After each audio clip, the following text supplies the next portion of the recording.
سلام، كنتمنى تكوني بخير. اي نو عرفت غبرت هاد الايام، ولكن باقا كنحاول نلقى بالانس ما بين حياتي الشخصيه والسوشيال ميديا. حاولت نقاد ماي بروجرام باش ان شاء الله ننظم وقتي. ان شاء الله باذن الله غادي تشوفيني يوجلي وبصفه منتظمه ان شاء الله باذن الله.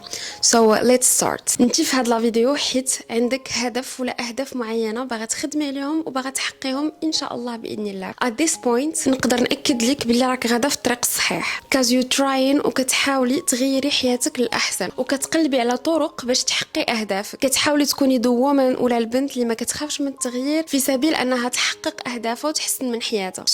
I'm proud of you girl. انا فخوره بك حيت خديتي الخطوه الاولى وعرفتي بلي راه كاين مشكل خاصك تبدلي وخاصك تبدلي حياتك للاحسن. انا في هذا الفيديو غادي نشوفوا الاساسيات ولا اهم النصائح اللي خصك تفهميهم في بدايه هذا البروسيس. تقدري تشوفي هذا البارت بحال لي بيليي ولا هذاك الساس اللي غتبني عليه كاع هاد الخدمه اللي غديري هاد الفتره كامله. غادي نهضروا على كيفاش تحدي your goals اهدافك، علاش خصك تخدمي على your mindset وعلى شخصيتك باش تعيشي بالطريقه اللي باغا انت، وكيفاش تحافظي على your motivation وعلى نفس الطاقه والحماس باش تخدمي على راسك. اول خطوه ما بين خصك تعرفي شنو باغا في هاد الحياه. take a moment، خدي فتره معينه اللي تعرفي فيها على راسك اشنو كتبغي اشنو ما كتبغيش، اشنو كيناسب قدراتك ومهاراتك، شنو هما العادات الخايبه اللي فيك والعادات اللي خصك تخدمي عليهم. هاد النقطه مهمه بزاف وهاد القرار فريمون كيحتاج تفكير. كتعرفي لاناليز سووت، الناس ديال ليكونومي ولا الناس اللي قراو ايكونومي غادي يعرفوها سيغمون. سووت هي ما بين الطرق الكلاسيكيه باش ديري دراسه على بروجي معين، على مشروع معين ولا على ان مارشي سبيسيفيك، على سوق معين. وفي هاد الحاله ما بين لو بروجي ولا المشروع هو انت. شوفي نقاط القوه، نقاط الضعف، الفرص ولا التحديات ولا العراقيل اللي قدام. الا ما درتيش هاد النقطه غتلقاي دائما كتحطي اهداف عشوائيين كتحطيهم في واحد اللحظه معينه على حسب هذاك لو مود، واغلبيه هاد الاهداف تيكونوا ايغياليست غير واقعيين وما كيناسبوش شخصيتك وما كيناسبوش قدراتك ومهاراتك، وبالتالي ما كتقدريش عليهم وكتحسي بالفشل، بالستريس، بالغضب وبكاع الافكار الخايبه، وحتى تقديرك لذاتك كينقص. هادشي الا ما بغيناش نقولوا ما كيبقاش. ماي ادفايس ولا النصائح ديالي في هذه النقطه، خدي فتره زمنيه محدده، تقدر تكون ان ويكند، سيمانه، شهر، الوقت اللي يناسبك وديري فيه برين ستورمي. غتجمعي كاع الافكار وغتحاولي ديري دراسه للبروجيكت ولا المشروع ديالك اللي هو انت، وتكتبي جميع الافكار. وكنركز على تكتبي حيت الكتابه كتخلي your vision more clear، يعني كتخليها اكثر وضوح، الرؤيه ديالك كتكون اكثر وضوح. من بعد كيف ما قلنا كتبداي تفلتري الاهداف ديالك على حسب الواقعيه ديالهم، على حسب المؤهلات والظروف ديالك. باش تكوني مور بروداكتيف حاولي تاخدي اهداف اللي يكونوا مرتبطين مع بعضياتهم. نصيحه بونus، تبعتي كاع هاد المراحل وحطيتي الاهداف ديالك كل نهار ما بال خصك تقرايهم several times، مرات عديده، مرات متكرره. علاش؟ حيت ولينا في واحد العالم اللي كثرات فيه المعلومات وتشتيت الانتباه بسبب لي سونتين دانفو ولا مئات المعلومات اللي دماغنا كيستقبلهم في النهار، بسبب السوشيال ميديا، الميديا اون جينيرال، التلفازه والمحيط ديالك. دونك في هذه الحاله عادي الدماغ ديالك ما يبقاش مركز مع الاهداف ويقدر حتى ينساهم. دونك دائما مرة خصك تفكريه وترجعيه ل the right path، يعني الطريق الصحيح. second step مابيل، شوفي خصك تعرفي باللي الاهداف الكبار ما كتحققش ما بين ليله ونهار. جو بونس كاملين عارفين هادشي. the secret ولا السر في العادات الصغار، the micro habits اللي كنديروهم كل نهار. مثال، ما يمكنش انك تكوني مثلا بنت مثقفه ولا اكسبرت في واحد الدومين وانت ما كديريش عليه ابحاث، ما كتقرايش عليه وما كتشوفيش لي ابديتس اللي خرجوا جداد عليه. the same thing، مثلا بغيتي تطيحي 10 ولا 20 كيلو وكتاكلي كل نهار الفاست فود وما عرفتش شحال كضربي ديال الخبز في النهار وما كتحركيش كاع. سي جوست اونتر بارونتيز، جو سي كو غلاديت هاد لا بيريود مي زعما سي سو كونترول، زعما نقدر ان شاء الله نريكوبيري ان شاء الله باذن الله. يا بلا ما تقعد تنمر عليا وتقول لي راك غلاديتي. قسمي هذاك الهدف لاهداف صغار وخدمي على العادات اليوميه باش توصلي ليور فاينل جول. ودائما كنحطوا اهداف صغار اللي تيكونوا ساهلين في الاول. ناخذوا دائما المثال ديال الوزن، نبدا غير ب 15 دقيقه ديال المشي ديال لا مارش في النهار. مثلا كنت كناكل لي فاست فود كل نهار، نخليها مره ولا جوج في السيمانه ماكسيموم، وباقي الايام نوجد لي غوبا ديالي على 9 ساعات، وهذوك لي ريبا يكونوا صحيين او ميم طون يكونوا بنان اي لا كونتيتي اللي تقدني. ومع الوقت كنبدا نزيد لي تشالنج اي لي ديفي اي فخبارك بلي هاد لا بيريود جو بونس نقصت شي 2 ولا 3 كيلو الوغ كو واخا ما دايراش الريجيم وشحال هادي نجحت انني نقص كتر من 15 كيلو. كتار تقول شي نقصت كتر من 20 كيلو بشحال هادي مي عاوتاني زدت ودابا كنحاول نعاود نرجع نقص. مي سي جوست اونتر بارونتيز جو مو سون كو جو سوي بيان في مون كور كنحس براسي بخير الحمد لله حيت عاوتاني حتى الضعف بزاف ما عجبنيش.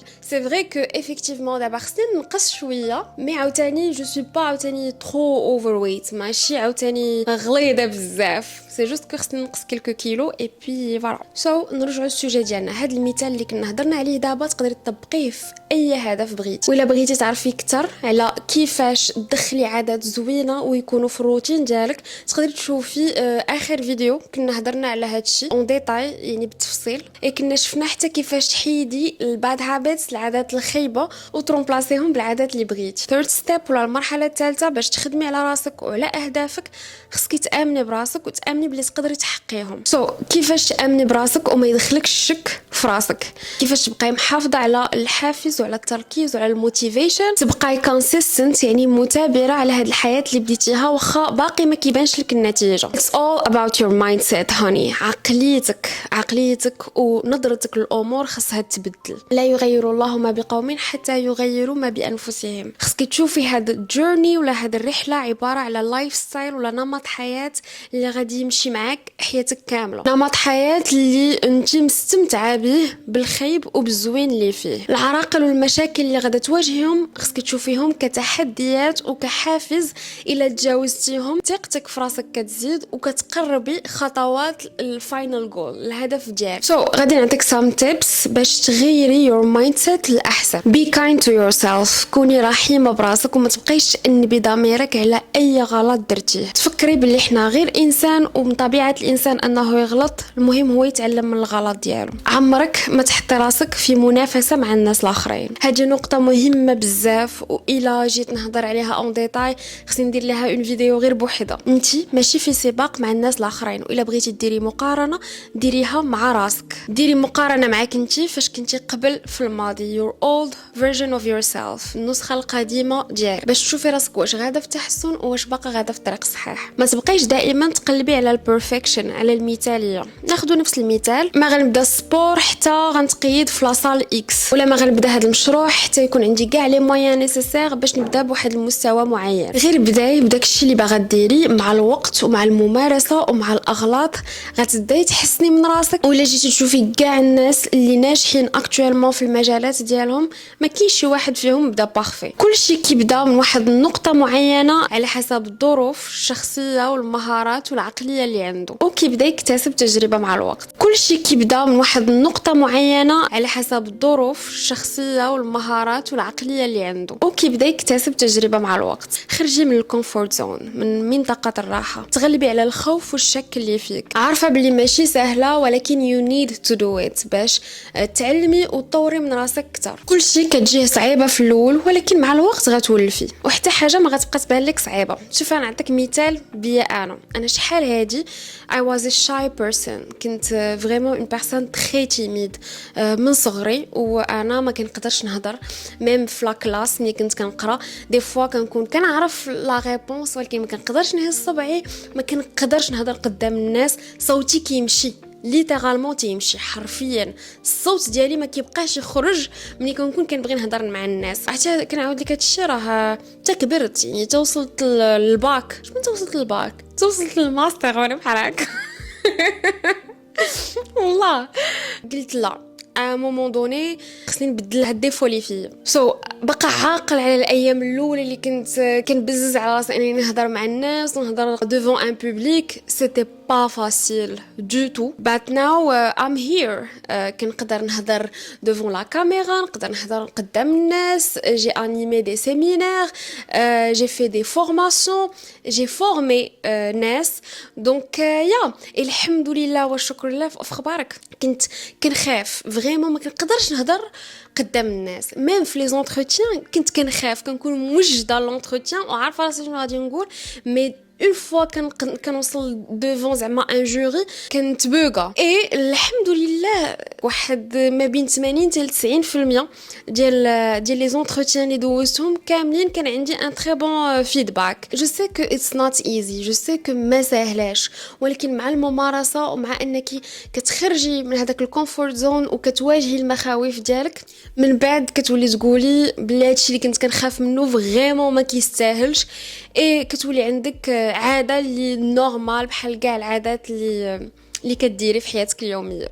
كويك تيب ديال هاد البارت باش تبرمجي عقلك انه يخدم للصالح ديالك، كتبي some affirmations يعني توكيدات على حساب اهدافك وكيفاش بغيتي تكون شخصيتك and your mindset. كتبيهم مثلا في النوتس ديال تليفونك وبداي بيهم كل صباح باش عقلك يبدا يدخل ويستوعب ويامن بهذوك لي زافيرماسيون ويبدا يتعامل بهم.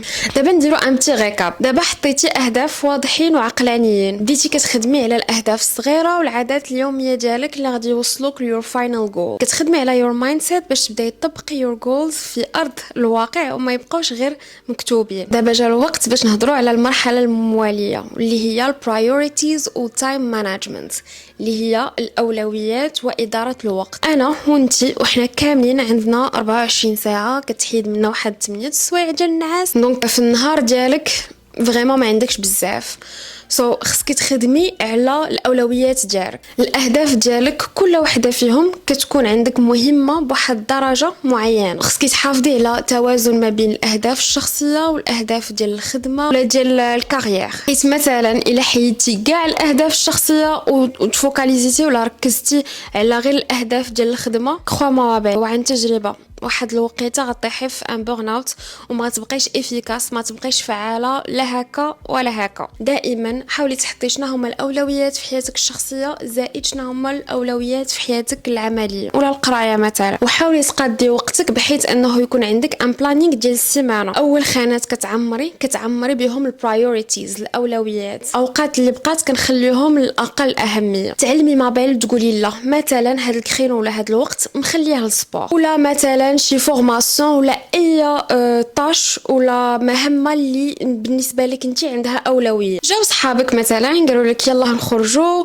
ولا يلا نديروا شي حاجه ولا شي اكتيفيتي اللي ما عندها حتى شي معنى ولا غير تضيع عليك وقتك، تعلمي تقولي لا مي جونتيمون. باغ اكزومبل ما يمكنش ليا عندي دي زونغاجمون نقدروا نخليوها مره اخرى ونوجدوا ليها على شي ساعه وفي الوقت اللي غادي يناسبكم بجوج ولا يناسبكم كاملين الا كنتو خارجين جروب، الا كان هاد الشخص ولا هاد صاحبتك عندها شي حاجه اورجونت. ديك الساعه تنشوف من باب الصحبه ولا العشره خصك تكون معاها ولا تكون معاه، ولكن هادشي كيبقى حالات قلال دونك ما فيها باس. كويك تيب ديال هاد النقطه باش تكوني مور بروداكتيف وتكوني منتجه اكثر، تقدري تستعملي البومودورو تكنيك. كنت هضرت على هاد التكنيك شحال من مره. الكونسيبت هو كتحيدي كاع الحاجات اللي غادي يلهيوك على الخدمه ديالك ولا على القرايه ديالك ولا على هذيك الحاجه اللي كديري فيها اكطوالمون. كتخدمي 25 دقيقه نون ستوب يعني بدون توقف وكديري بريك، كديري استراحه ديال 5 دقائق. هكا كتكوني مور بروداكتيف وما كتعياش دغيا. هاد التكنيك معروفه وتقدري تطبقيها في اي حاجه بغيتي، كيف ما قلنا خدمه قرايه سبور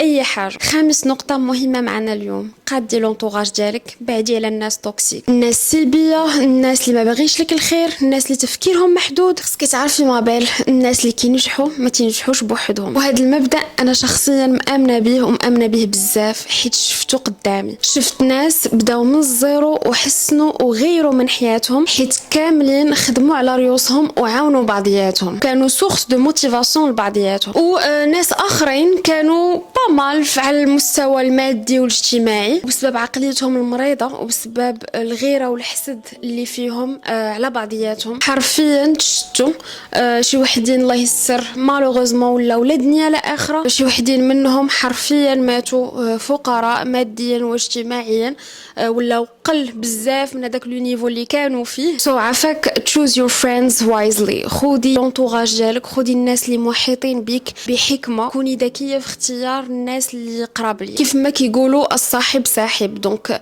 واخا تكون شخصيتك كيف ما كانت، الا تعاشرتي مع ناس لو كوست غادي يجي واحد النهار وحتى انت غتولي لو كوست. هنا ما تنقولش لك كوني خايبه وانغرات يعني ناكره الجميل. الا كانت مثلا يور فريند صاحبتك كدوز بمرحله خايبه، كنشوف كنشوف من الواجب عليك انك توقفي معاها وتسانديها. مي الا كانت لا، هذه هي حياتها ماشي غير مرحله وصافي، هذه هي عقليتها وما عندهاش استعداد انها تبدل، انت لستي مسؤوله على اي شخص، انت مسؤوله على راسك فقط.